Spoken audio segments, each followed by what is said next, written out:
안녕하십니까. 수도권 투데이 유석현입니다. 전세 그리고 월세 가격이 하늘 높은 줄 모르고 치솟고 있습니다. 임대료가 비교적 저렴한 보금자리 주택이 있기는 하지만 경쟁률이 치열해서 많은 사람들이 혜택을 받지는 못하고 있습니다.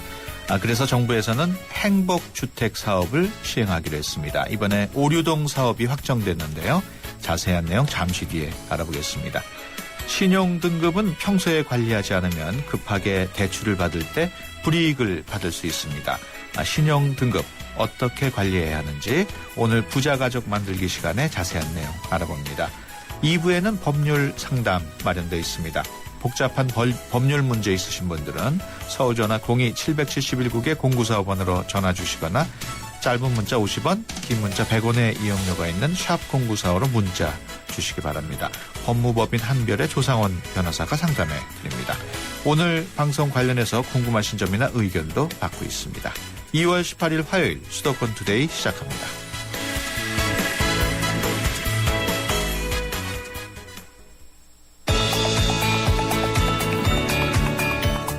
여러분은 지금 대한민국 유일의 수도권 전문 프로그램 YTN 수도권 투데이를 듣고 계십니다.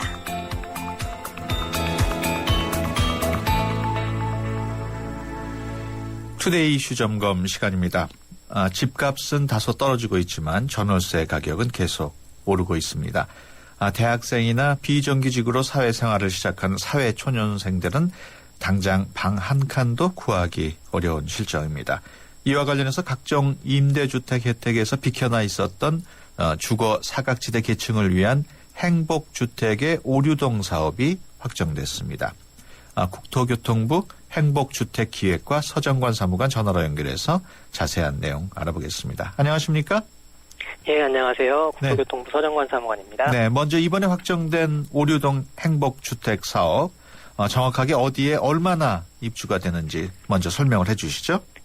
예, 이번에 사업계획이 확정된 오류동 행복주택은 서울 지하철 1호선 오류동역 일원 약 8만 8천 제곱미터 부지에 890세대가 건설될 예정입니다. 예. 아울러서 주택 공급뿐만 아니라 도시 재생 및 지역 활성화라는 행복주택 취지를 살릴 수 있도록 복합개발 계획도 마련되었습니다. 예. 먼저 철도의 남쪽과 북쪽 주민들이 이런 교류가 촉진될 수가 있도록 철도 위에 인공데크를 씌우고 인공데크 상부하고 연결되는 광장에는 공원하고 운동장이 조성될 예정입니다. 네. 또 지역 주민과 입주민이 함께 이용할 수 있도록 도서관, 공연장, 체육시설, 어린이집, 경로당 등이 들어서는 복합 커뮤니티 시설도 설치될 계획입니다. 예. 이에 따라서 전반적으로 이곳 지역 사회와 경제가 활성화될 것으로 기대가 되고 있습니다. 이게 쉽게 설명하면은 오류동 역사 위에다 짓는 건가요? 오류동 역사 옆이라고 보시면 될 것 같습니다. 바로 옆. 걸어서 오류동역까지 접근할 수 있고요. 예. 오류동 역사 위는 아니고 옆쪽에 자리 잡는다고 보시면 될 것 그럼 같습니다. 부지는 원래 어떤 부지였습니까? 원래 그 철도 부지였는데요. 유휴 부지였다고 보시면 될 것 같습니다. 국공 위주였는데. 예.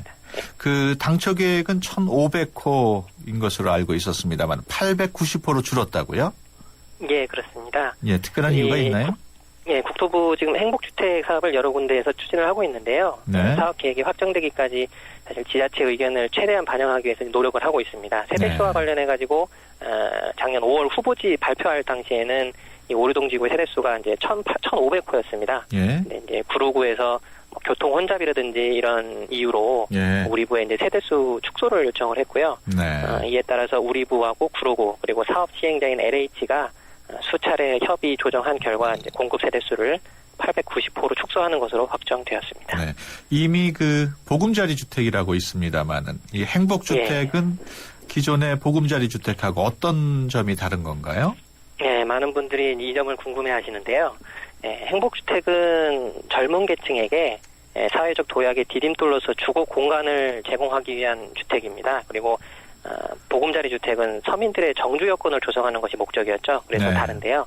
먼저 이제 입주 대상을 말씀드리면 예. 보금자리 주택은 일반적인 무주택자하고 서민을 대상으로 합니다. 예. 반면에 행복주택은 대학생, 신혼부부, 사회초년생 등 사회 활동이 왕성한 젊은 계층을 주요 대상으로 합니다. 예. 또 보금자리 주택은 주로 도시 외곽에 위치를 하죠. 예. 반면에 행복주택은 이번 오류동과 같이 도심이라든지 대중교통 이용이 편리한 곳에 위치해서 직주 근접이 가능하다는 특징이 있습니다. 예. 그리고 주택 유형과 관련해서는 보금자리 주택은 이제 분양주택을 포함하고 있죠. 그래서 내 집 마련의 기회를 삼거나 그러기도 했죠. 근데 행복주택은 전부 공공임대주택으로 운영된다는 점도 다릅니다. 예. 그 철도 부지 위에 짓는다고 말씀을 하셨는데 그런 네. 사례가 다른 나라에도 있습니까? 예, 지금 다른 나라 같은 경우 이제 일본, 홍콩, 프랑스, 독일 등 국가에서도 철로 상부라든지 국공유지를 활용해서 복합적으로 개발한 사례가 있습니다. 네. 프랑스 몽파르나스역, 일본의 니시다이 주택단지, 홍콩 쿨롱베이 데파트 등이 그 예입니다. 예. 그렇다면 앞으로도 계속 이런 그 행복주택은 더 확장해 나갈 계획 아니겠습니까? 예, 저희가 12월 3일 행복주택 활성화 대책을 발표했는데요. 네. 앞으로 2017년까지 14만 호를 계획하고 있습니다. 다만 이제 당초에는 국공유지만을 우리가 부지 대상으로 했는데 네. 당시 12월 3일 발표한 바에 따르면 이제 도시 재생용지라든지 예. 그다음에 공기업 보유 토지도 활용해서 저희가 행복주택을 확충해 나갈 계획입니다. 그럼 앞서 제가 말했던 그 철도 역사 위에다 짓는 방안도 포함이 됩니까?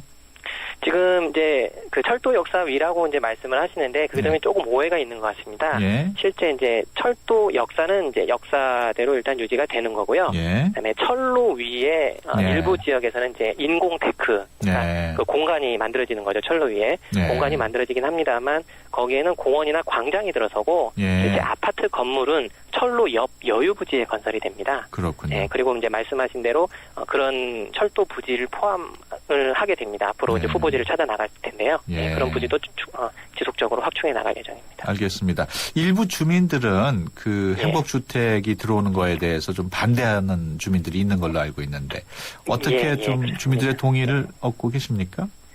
지금 저희가 이제 노력을 많이 하고 있습니다. 일부 주민들께서는 이제 그 공공주택이 들어옴으로써 교통 혼잡이라든지 화크감이라든지 주거 환경이 나빠질까 좀 우려하고 있는데 네. 또 어떤 지역에서는 또 행복주택이 안전하냐 금방 이제 말씀하신 대로 예. 안전하냐 이런 부분을 걱정하는 분들이 있습니다. 예. 지금 국토부랑 저 사업시행자 LH는 이러한 우려를 해소할 수 있는 사업 계획을 준비하고 있고요. 앞으로 주민들한테 충분히 설명하고 또 의견을 수렴하고 반영하면서 동의를 얻어 나갈 계획입니다. 예. 행복주택 앞서서 임대라고 말씀을 하셨는데. 네, 맞습니다. 그렇다면 이게 월세입니까? 지금 전월세 등 공급 방식에 대해서는 아직 확정이 되지는 않았습니다. 예. 근데 세입자들이 월세보다 더 전세를 선호한다는 얘기도 있고, 예. 그래서 이제 이런 세입자들의 선호도 고려해서 예. 어떤 것이 좋을지 앞으로 구체적으로 검토해 나갈 계획입니다. 세입자들은 당연히 전세를 선호할 텐데 그럴 예. 경우에는 전세로 결정될 가능성이 있나요? 이게 아직 좀 검토 중이기 때문에 예. 월세로 할 것인지 전세로 예. 할 것인지 다만 알겠습니다. 이제 그런 것들도 고려해서 앞으로 검토해 예. 나가도록 하겠습니다. 앞서 젊은 부부나 대학생들을 위한 네. 거라고 말씀을 하셨습니다만은 정확하게 모집 시기는 언제 하고 또 선정 네. 기준을 좀 더 설명을 해주시죠. 예. 선정 기준은 일단 앞서 이제 젊은 계층을 대상으로 한다고 말씀드렸는데, 네. 작년 12월 3일에 발표한 바에 따르면은 저희가 젊은 계층을 80% 네. 공급한다는 거는 지금 정해진 바가 있지만, 그 구체적인 입주자 선정 기준은 아직 역시 검토 중에 있습니다. 지금 열심히 지금 마련을 하고 있는데요. 예. 앞으로 또 전문가 또 사회 각계각층 또 의견을 들어봐야 됩니다. 네. 그 의견을 충분히 수렴한 후 확정할 계획이고요. 그다음에 입주자 모집은 지구별로 다 다릅니다. 이게 진행되는 어떤 과정이 다 다르기 때문에 네. 다만 이제 이번에 사업 계획이 확정된 오류동 지구 같은 경우는 2016년 하반기에 모집 공고를 낼 수 있을 것으로 예상하고 있습니다. 네. 2016년 하반기면은 아직도 한 예. 2년 이상 남았군요. 이게 이제 사업 계획이 확정된 거고요. 이제 공사를 또 해야 되지 않겠습니까? 예. 그래서 시간이 좀 소요가 되겠습니다. 예. 그 젊은 층을 주로 위주로 하신다고 말씀을 하셨는데 어떻게 나이 제한이 예. 있나요? 아니면 어떤 식으로 젊은 층을 하게 되나요? 지금 이제 대학생, 그다음에 사회초년생, 신혼부부 이렇게 저희가 젊은 계층을 구분을 하고 있는데 예. 각 어떤 계층별로 예. 어떤 식으로 제한을 할지 역시 지금 검토 중에 있어서 예. 알겠습니다. 예를 들면은 결혼 몇 년 차 이내 예. 저 직장 생활 몇 년 차이네 뭐 이런 식으로 제한이 들어갈 가능성이 있고요. 예. 뭐 나이라든지 이런 부분도 저희가 한번 검토를 해봐야 될 것 같습니다. 알겠습니다. 오류동 지역 말고 다른 지역도 뭐 계획된 게 있습니까?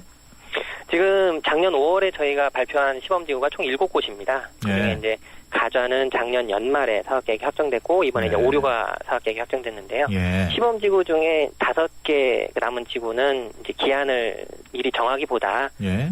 그동안 이제 주민 반대도 있었고 하기 때문에 지자체하고 주민 의견을 수렴하면서 협의가 이루어지는 대로 사업계획을 확정해 나갈 계획입니다. 또 이와 네. 별도로 시범지구 외에 저희가 계속해서 뭐 지자체 제한 사업이라든지 추가 지구 사업을 발굴을 하고 있거든요. 예. 네, 그런 사업들도 꾸준히 추진해 나갈 계획입니다. 네, 알겠습니다.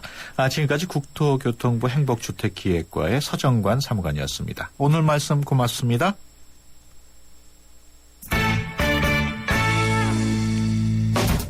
재테크 전문가가 전해주는 우리 가족 부자 만들기 프로젝트.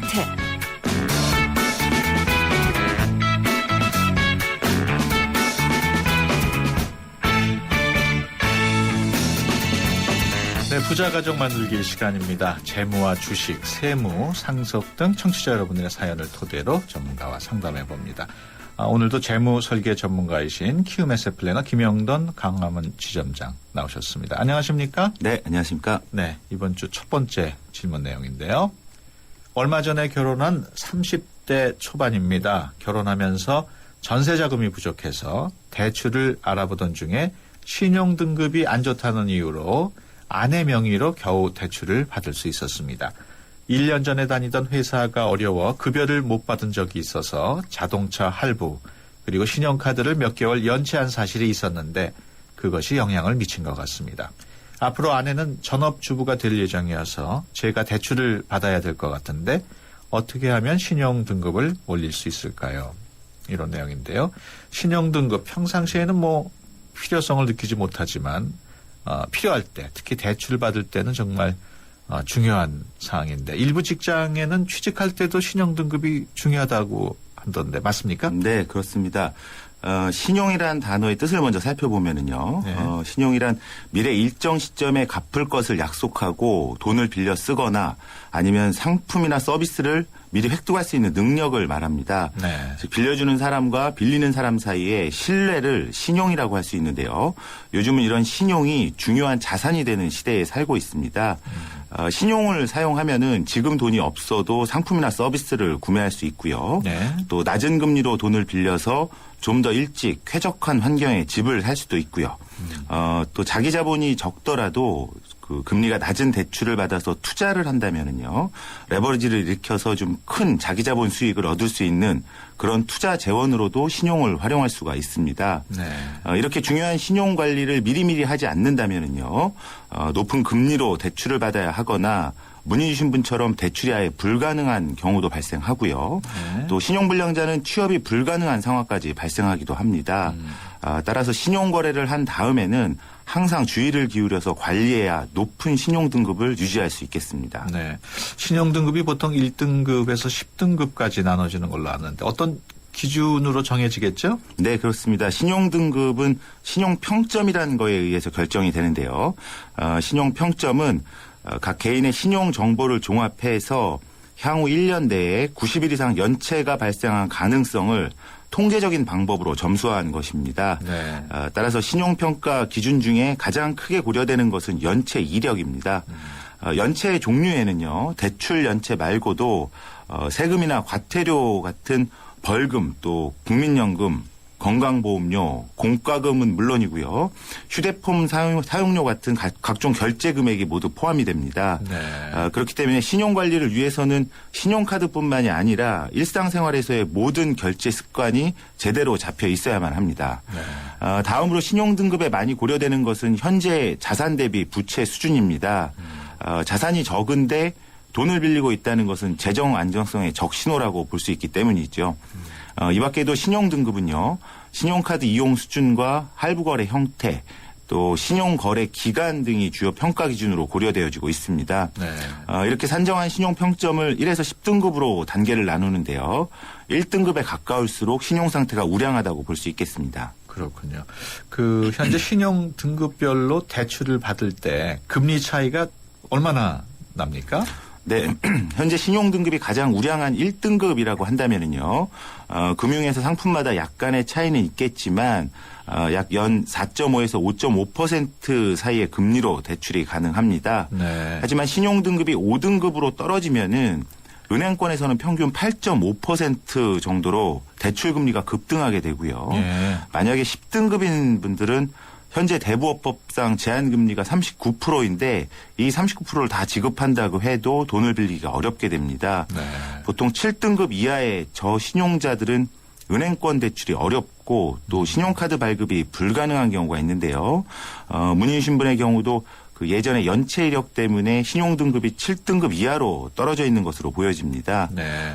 특히나 지금 문의 주신 분은 맞벌이에서 외벌이로 전환된다면 앞으로 본인 명의로 대출을 받아야 하기 때문에요. 신용관리를 좀 철저히 하셔서 신용등급을 다시 올려야만 하겠습니다. 네. 이런 뭐 연체가 뭐 한 번 딱 있다고 신용이 떨어지거나 이런 건 아니겠죠? 네, 그렇습니다. 하지만 연체 그 기간에 따라서 네.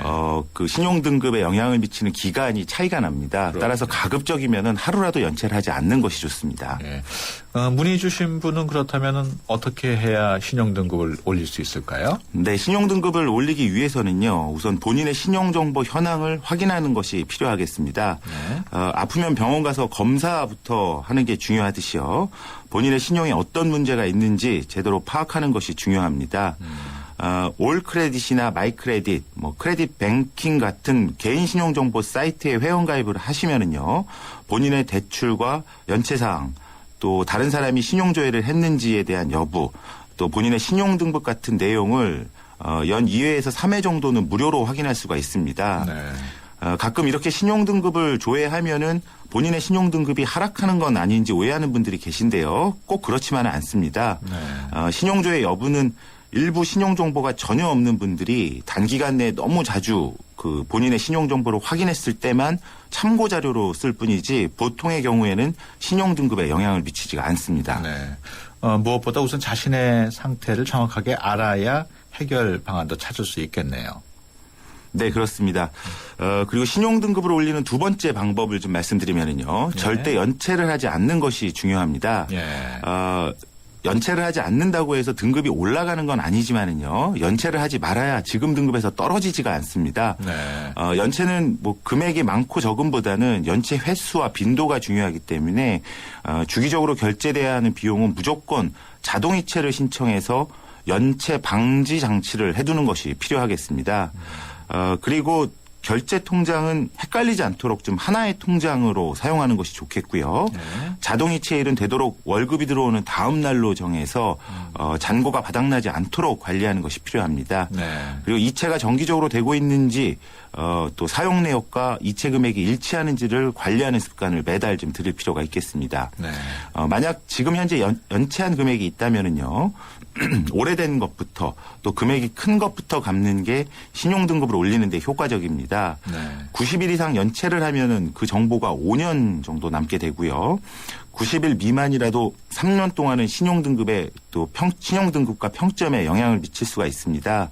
이렇게 신용 등급이 떨어지는 건 순식간이지만 다시 올리려면 상당한 시간이 필요하기 때문에 조금의 연체, 약간의 연체도 없도록 주의를 좀 하실 필요가 있겠습니다. 예. 신용 등급을 올리기 위한 세 번째 방법도 설명을 좀 해주시죠. 네, 세 번째로 건전한 신용 활동을 꾸준히 해야만 신용 등급이 올라갈 수 있습니다.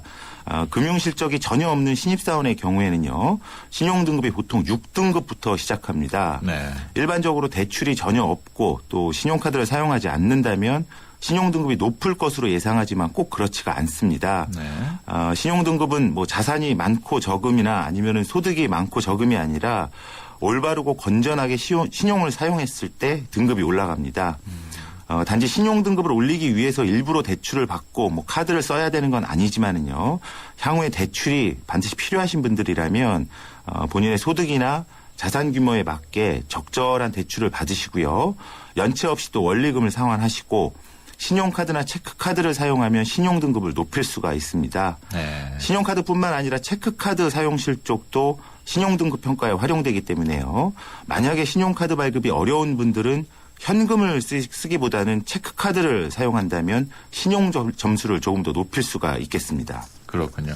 계획적인 지출이 안 되는 분들은 특히 체크카드를 활용하는 게 도움이 될 것 같은데 그 밖에 또 어떤 관리들이 필요합니까? 네, 신용등급을 올리기 위해서는요. 대출 종류를 또 건전하게 구조조정하시고 주거래은행을 적극적으로 활용하시는 것이 좋습니다. 네. 현금 서비스와 리볼빙 또 카드론 같은 고금리 대출은요. 가급적이면 쓰지 말아야 하고요. 또 현재 쓰고 있다면 규모를 줄이거나 우선적으로 갚아나가는 그런 부채로 생각하셔서 신용등급을 좀 올리셔야 됩니다. 네. 그리고 신용등급이 낮은 분들은요. 주거래은행을 통해서 꾸준하게 거래하시면 거래 능력을 인정받아서 신용 확보에 유리해질 수 있습니다. 주거래은행을 통해서 급여 이체를 하거나 아니면 예적금이나 펀드 같은 금융상품을 가입하시거나요.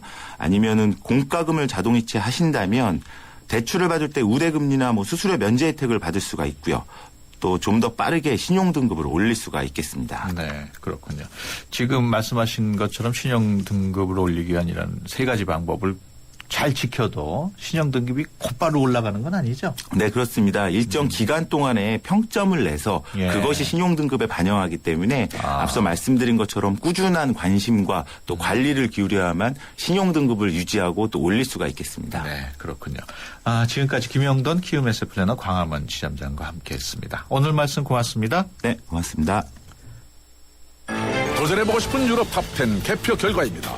프라하 스카이다이빙, 알프스 캠핑 등 쟁쟁한 경쟁자를 누르고 1위는 의외인데요. 내가 사랑한 유럽 탑10. 투표 결과는 travel.koreaneer.com에서 대한항공 유럽 11개 도시 최다 노선 운항. Excellence in flight. Korean Air.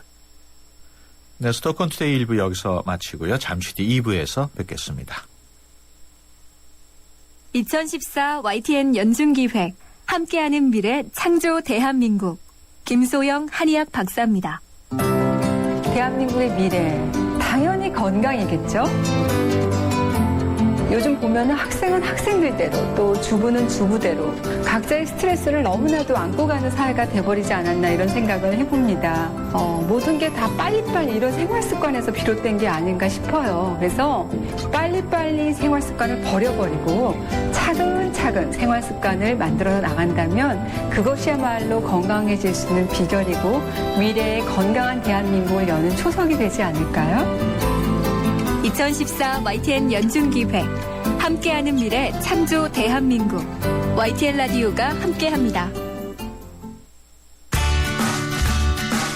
수도권 뉴스와 알찬 생활 정보가 가득한 여긴 바로 수도권 투데이. 건강, 교육, 재테크까지 있는 유익한 라디오 수도권 투데이. YTN 수도권 투데이. 네, 수도권 투데이 2부 시작합니다. 생활 속에서 발생한 일들에 대한 법적인 관계 어떻게 정리해야 할지 궁금하신 분들은 02-771국에 0945로 전화 주시거나 샵 0945로 문자 주시면 됩니다. 짧은 문자 50원, 긴 문자 100원의 이용료 있고요. YTN 라디오 애플리케이션 ES로도 참여할 수 있습니다. 수도권 투데이 2부는 수도권 뉴스 브리핑으로 시작합니다. 이윤지 아나운서 전해주세요. 네, 수도권 뉴스 브리핑입니다. 최근 월세 상승과 금리 하락으로 수도권 아파트 월세 세입자의 주거 비용이 처음으로 자기 집 보유자를 넘어섰다는 조사 결과가 나왔습니다. 스위스계 투자은행인 크레디트 스위스는 수도권 주요 아파트 단지의 월세와 자가 주거 비용을 비교한 결과 지난해 4월부터 월세 주거 비용이 자가를 초과했다고 밝혔습니다. 월세와 자가의 주거 비용이 역전된 것은 지난 2004년 월세 주거 비용 집계를 시작한 이후 이때가 처음입니다. 앞으로 신용카드나 직불카드로 터널 통행료나 건축 관련 부담금을 낼 수 있게 됩니다. 정부는 오늘 청와대에서 박근혜 대통령 주재로 국무회의를 열고 이 같은 내용이 담긴 법률 개정안을 심의 의결합니다. 개정안은 터널 통행료를 포함한 혼잡 통행료, 개발 제한 구역에 건축물을 지을 때 내는 개발 제한 구역 보전 부담금, 대형마트나 백화점이 내는 교통유발 부담금 등의 납부 방식을 현금 외에도 신용카드와 직불카드로 확대했습니다. 어젯밤 10시 10분쯤 서울 수표동에 있는 2층짜리 화교 사옥에서 불이 났습니다. 이 불로 건물 안에서 미처 빠져나오지 못한 90살 추모 씨 등 주민 2명이 숨졌고 6명이 팔등을 다치고 연기를 흡입해 병원으로 옮겨졌습니다. 화교 사옥은 지난 1950년 한국에 거주하는 중국인들을 위해 지어진 건물로 점포 26개와 무허가 주택 42개가 입주해 있습니다. 지난해에는 태풍 피해가 없었던 데다가 작황 호조로 사과와 배의 생산량이 큰 폭으로 늘었지만 크기는 작아진 것으로 나타났습니다. 지금까지 수도권 뉴스 브리핑이었습니다.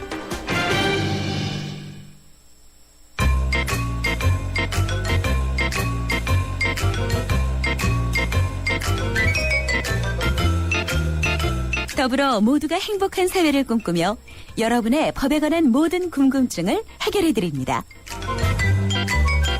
수도권 투데이 생활법률상담실 조상원 변호사님. 네, 조상원 변호사입니다. 네, 매주 화요일에는 생활법률 상담실 통해서 여러분의 법률 고민 해결해 드립니다. 그냥 넘어가기 억울한 사연들 보내주시면 조상원 변호사께서 답변을 해 주십니다. 안녕하십니까? 네, 안녕하세요. 네, 첫 번째 사연 소개해 드리겠습니다. 9563번으로 들어온 내용인데요. 전기공사업체에서 근무하고 있습니다. 공사를 하나 준다는 조건으로 중고차 할부와 이전에 대하여 개인 명의를 대여해 줬는데 대여자가 할부대금과 각종 세금을 납부하고 있지 않아서 금전적으로 손해를 보고 신용상 불이익을 당할 위기에 처했습니다. 해결 방법이 있는지요? 공사계약을 빌미로 하지 않더라도 개인 명의를 빌려주는 거는 좀 법적으로 문제가 있는 것 아닌가요? 어떻습니까? 예, 일단은 명의를 빌려줄 수는 있는데요. 네. 하지만 그것에 대한 책임이 따르게 되는 것이죠. 그렇죠. 방금 이분처럼 다른 사람에게 명의를 대여해 주게 되면 그 사람이 운전을 하면서 어떤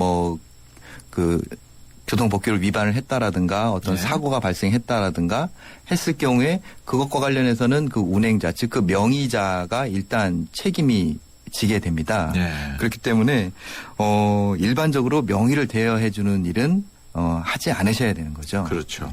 이분 경우에는 특히 공사계약을 빌미로 명의를 이렇게 빌려준 건데 그런 경우에는 더 문제가 커지는 거 아닌가 모르겠어요. 그것 때문에 법적인 문제가 더 커지는 것은 아니고요. 네. 일단은 그러한 그 대가가 없었으면 이제 빌려주지는 않으셨겠죠. 네. 근데 이제 이런 생각을 하셔야 됩니다. 자동차를 운전하는 데 있어서 명의를 본인 명의로 하지 않는다라는 것은 네. 사실 이 사람이 자동차를 적법하게 운행할 수 있는 사람이 아니라는 예. 그러한 해석이 되는 거거든요. 그렇죠. 그렇기 때문에 이런 경우에 이 사람이 아무 문제 없이 자동차를 사용할 거라는 예상은 하기가 어렵습니다. 그렇군요. 직접 처음부터 이러한 좀 잘못된 결과가 발생할 수 있다라는 걸 좀 예상을 하셨어야 되는 그런 네. 부분이 좀 아쉽네요. 예. 일단 지금 명의를 대여해 줬는데 할부금도 안 내고 있고 세금도 미납하고 있는데 이런 경우 그러면 어떻게 대응을 해야 할까요? 예, 참 현실적으로 좀 복잡한 문제가 발생을 하는데요. 네. 이런 경우에 소송을 통해서 명의를 실질적으로 사용하는 사람한테 가져가도록 할 수는 있습니다. 네. 하지만 그런 것을 처리하기 위해서는 미납된 세금이나 과태료 이런 것들이 다 해결이 돼야 되기 때문에 네. 현실적으로 지금 한마디로 조금 아쉬운 쪽에 있는 이 상담자분이 이걸 해결해야 되실 수밖에 없고요. 예. 만약에 그 명의를 빌려서 차고 있는 사람이 혹시 그 차량을 또 다른 사람에게 또 임의를 넘겼다면 네. 이런 차량이 이제 대포 차량이 돼서 그렇군요. 나중에 더 큰 문제가 발생할 수도 있습니다. 예. 그렇기 때문에 이분은 빨리 그 사람을 만나서 그 차량을 본인이 오히려 회수를 해오든가 예. 아니면 명의를 빨리 그 사람한테 넘기든가 어떻게든지 좀 조치를 빨리 취하셔야 할 것 같습니다. 그렇군요. 두 번째 사연입니다. 7980번인데요. 지금 다니는 회사에 입사할 때 이상한 서약서에 서명했습니다. 예전에 다니던 직원이 급여 부분이 부당하다고 소송을 해서 1,000만 원 정도를 받았다고 하더군요. 그래서 그 후에는 전 직원에게 퇴사 시 어떠한 조건이든 급여에 대하여 민형사상 소송을 안 한다는 서약서에 서명을 강요한다고 합니다. 이러한 서약서가 효력을 지니나요? 저는 소송을 못하는 건가요? 이런 내용인데요. 일방적으로 불리한 계약서에 서명을 하라고 강요를 받는 그런 경우인데 네. 이런 강요를 받아서 쓰는 계약서도 법적으로 효력을 갖게 됩니까? 예, 원칙적으로 이제 강요를 받아서 어떤 법률 행위를 하게 되면 강요를 받은 당사자는 그 계약을 취소할 수가 있습니다. 네. 근데 여기서 이제 민법상 말하는 강요라는 것은 한마디로 본인의 의사 결정을 한마디로 이렇게 좀 훼손당할 정도로 네. 심한 정도 이제 강요가 되겠는데요. 네. 지금 일반적으로 이런 경우에 있어서는 이런 법률 행위 자체를 취소할 수 있는 정도의 강요라고 보기는 좀 어려울 것 같고요. 예. 하지만 그 내용이 근로기준법상에서 정하고 있는 근로자를 보호하는 규정과 저촉되는 내용이라면 그 내용에 한해서는 효력이 없게 됩니다. 네. 예를 들어서 급여와 관련해서 민형사상 일체 소송을 하지 않겠다라는 내용은 근로기준법상의 내용과 반하기 때문에 네. 효력이 없습니다. 예. 그렇기 때문에 만약에 이 사람이 급여를 못 받았다거나 아니면 이미 퇴직을 했는데도 지금 못 받고 있다면은 그런 부분에서는 얼마든지 민사상 형사상 절차를 밟을 수가 있습니다. 예. 그 계약서를 토대로 자꾸 불리한 입장을 강요받을 때 그럴 때는 또 어떻게 대응을 할 수 있을까요? 예, 보통 이런 입장에서는 이제 그 직업을 구해야 되는 사람의 사정이 절박하다 보니까 예. 고용주 입장에서는 한마디로 좀 계속해서 그 사람의 불리한 조건에 근로계약을 체결하는데요. 그러니까 그건 근로자 입장에서 선택을 할 수밖에 없겠죠. 네. 그럼에도 불구하고 내가 지금 일을 해야 될 수밖에 없는 상황이라면 어쩔 수 없이 해야 되겠지만 그런 정도의 상황이 아니라면 그 회사가 아닌 다른 회사를 알아보시는 것이 나을 것 같습니다. 예.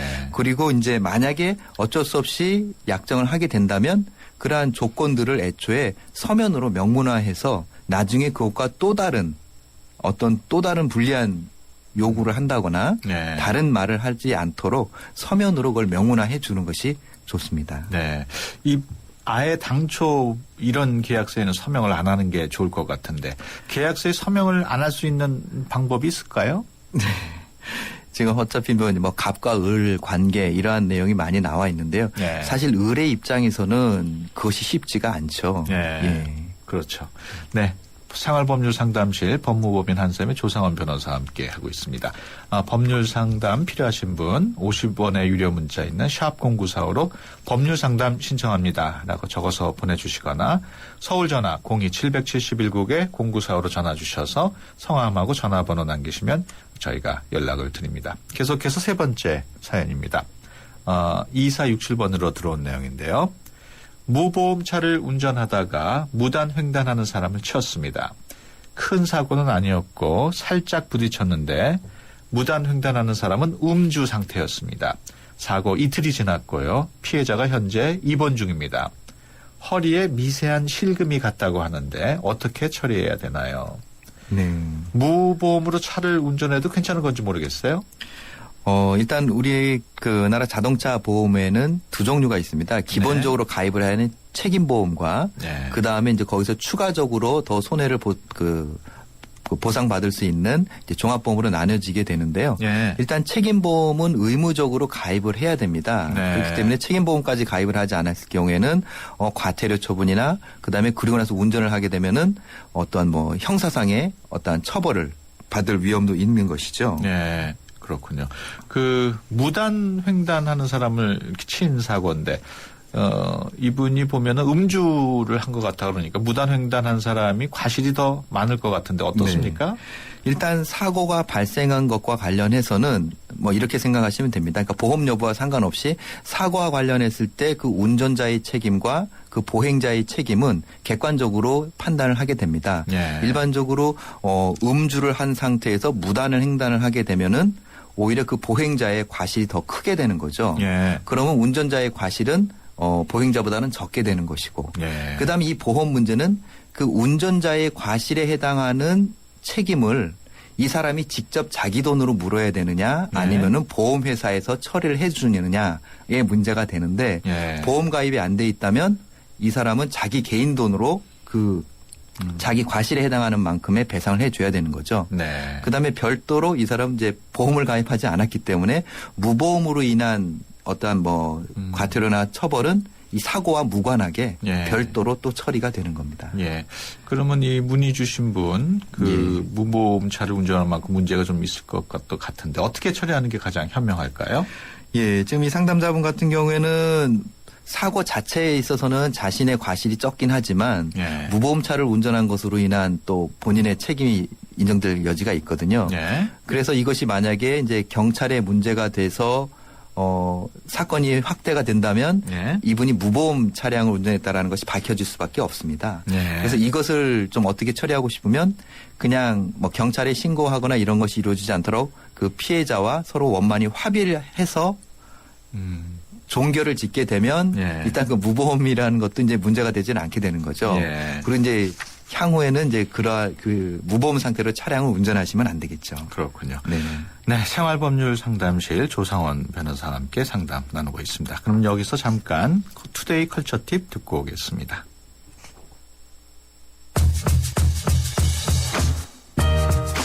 지난 2009년 작고한 우리나라 작곡계의 거목 김동진 선생의 유지를 받들어 만든 가곡집 초심이 세상에 나왔습니다. 경희의료원 장성구 교수의 주옥 같은 시에 김동진 선생이 곡을 붙여 탄생한 건데요.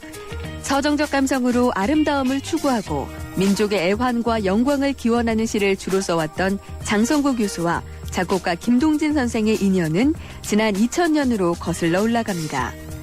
장 교수의 진차시를 찾은 김동진 선생이 의대 교수로 재직하면서 시도 창작하고 평론 등 활발한 문예 활동을 펼치는 장 교수에게 음반 작업을 먼저 제안했다고 하는데요. 90세 고령의 김동진 선생은 마지막 예술혼을 쏟아부으며 작업에 몰두했고 유작으로 남겨진 이번 작품은 고향을 그리는 맑고 순수한 작곡가의 마음이 담겨있다는 평입니다. 김동진 선생 탄생 100주년이 되는 올해 장성구 교수의 시어로 세상에 빛을 보게 된 가곡집 초심이 음악 애호가들의 가슴을 설레게 하고 있습니다. 투데이 컬처 TV였습니다.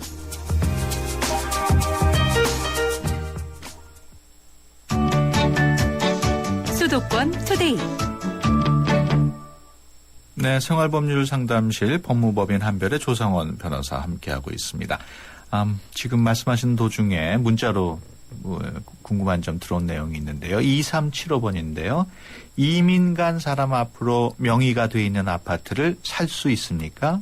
이런 내용이 들어왔네요. 예, 당연히 매수를 하실 수가 있습니다. 예. 근데 한 가지 이제 조심하셔야 되는 부분은 예. 일단 부동산 거래를 하기 위해서는 매수인은 매도인, 즉 집주인하고 직접 계약을 해야 됩니다. 네. 만약에 집주인이 직접 그 계약 장소에 못 나오게 되면 예. 대리인이 나와야 되는데 예. 그 대리인은 또 집주인으로부터 정상적으로 거래에 대한 위임을 받은 사람이어야 되는 거죠. 그래야죠. 그러니까 이 매수인 입장에서 확인하실 부분은 정말로 집주인이 직접 이 거래를 관여를 하는 것인지 만약에 본인이 직접 참석을 못하면 대리인이 오는데 대리인에게 위임장이 정식으로 수여가 되었는지 예. 이 부분에 대해서 명확히 됩니다. 확인을 하시면 예. 매수하실 수가 있습니다. 그렇군요. 계속해서 다음 사연입니다. 3487번인데요. 블로그에 제가 그린 그림을 올렸습니다. 이후 개인적인 사정으로 블로그를 폐쇄하면서 계정도 삭제했는데 제가 올린 그림도 함께 삭제됐습니다. 그런데 제가 블로그를 폐쇄하자마자 어떤 사람이 제 그림을 자기가 그린 그림이라며 우기기 시작했습니다. 저는 그림으로 먹고 사는 사람이 아니라서 금전적인 피해는 없었지만 그림 도용자의 뻔뻔한 태도에 너무 화가 납니다. 처벌을 받게 하고 싶은데 제가 그림의 저작권자 표시를 안 했거든요. 괜찮을까요? 대신 블로그에 올린 그림보다 사이즈가 큰 원본 파일을 가지고 있습니다. 제가 원작자라는 증거가 될 수 있겠죠? 혹시 제가 고소를 했다가 역으로 무고죄 처벌을 받을 수도 있습니까? 이런 내용으로 질문을 해왔는데요. 이 인터넷에 올린 그림을 도용당한 상황인데 그걸 금전적인 행위를 하지 않고 자신이 그린 그림이라고 거짓말하는 것만으로도 고소할 수 있습니까?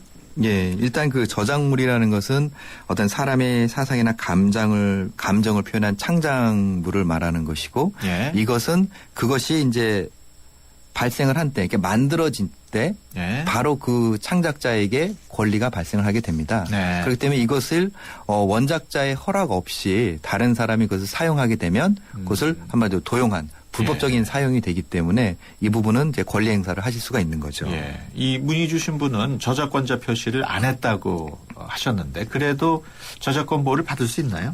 예, 그것은 뭐 표시를 하고 안 하고의 문제가 아니라 예. 이 사람이 저작권자이냐 아니냐의 판단에 따른 겁니다. 네. 즉 원작자가 이 상담자 분이시라면 그것만 입증이 된다면 지금 그것을 도용하는 사람에 대해서 어떠한 그 의무제한이나 책임을 물으실 수가 있는 거죠. 네. 이분은 또 그 블로그에 올린 그림보다 사이즈가 큰 원본 파일을 갖고 있다고 했는데 그것만으로도 원작자는 증거가 될 수 있겠죠? 어떻습니까? 예, 일단 서로 각자가 본인이 원작자라고 주장을 하게 된다면 네. 사실 어느 한쪽은 이제 거짓말을 하고 있는 것이 되는데 네. 그것이 이제 누가 원작자냐를 밝히기 위해서는 그 인터넷에 올라온 사진이 아닌 원본 작품을 누가 가지고 있느냐라는 예. 것이 되겠죠. 예. 그렇기 때문에 그것을 뭐 이게 만약에 수사에 의뢰를 하게 된다면 그 부분에 대해서 수사가 이루어질 것이고 이러한 원본 파일을 가지고 있다라는 것이 가장 큰 그 증거가 될 수가 있겠죠. 그렇군요. 이분은 또 역으로 무고죄로 처벌을 받을지는 않겠냐고 우려를 하셨는데. 예, 뭐 가능성으로 치자면 뭐 예.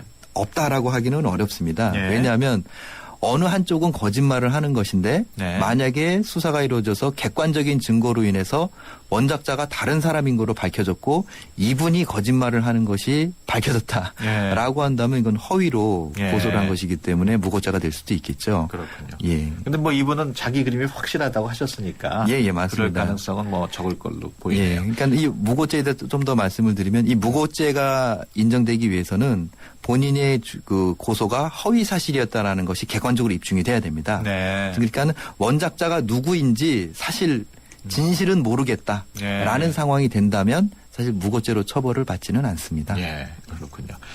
다음 사연 보겠습니다. 5141번으로 들어온 내용인데요.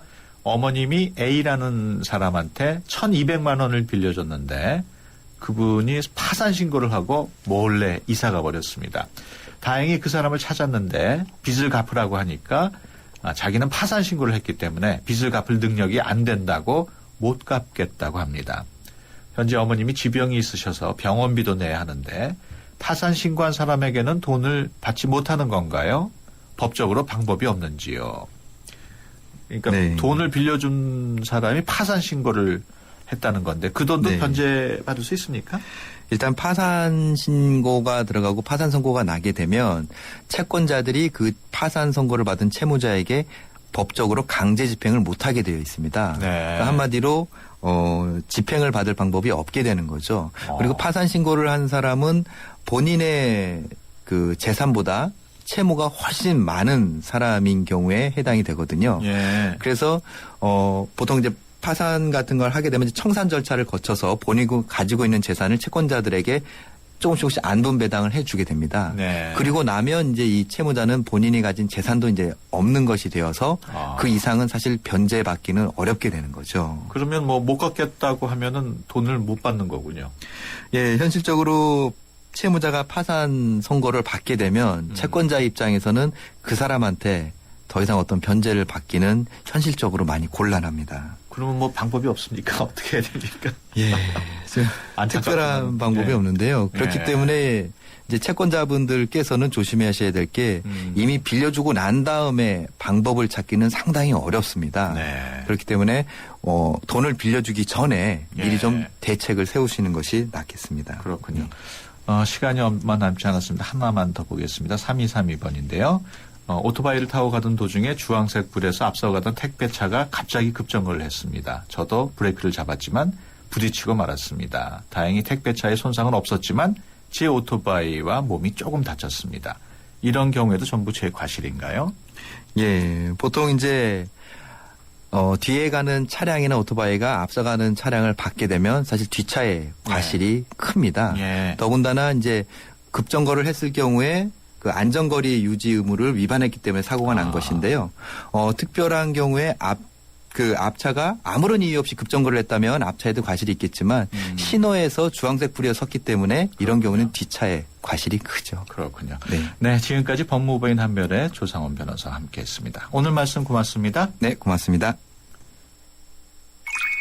연하가 알려주는 좋은 물의 조건. 물 드실 땐 꼭 수원지를 확인하세요. 저는 지하 180m 천연 안만수와 드넓은 구규림이 있는 해발 680m 강원도 평창을 꼭 확인해요. 깨끗해. 강원 평창수 평창 동계올림픽 공식 먹는 샘물. 당신의 베이스 캠프는 어디입니까? 어디로 가야 할지 모른다면 방향이 될 것이고 계속 가야 할지 망설인다면 용기가 될 것입니다. 베이스 없는 정상은 없습니다. 세상의 베이스가 되다. 포스코. 순수하지만 깊게, 부드럽지만 진하게, 우유에 꼭 맞는 로스팅으로 더 깊은 커피향. 역시 맥심이죠. 우유를 넣어도 향이 깊은 맥심 화이트 골드 커피 믹스.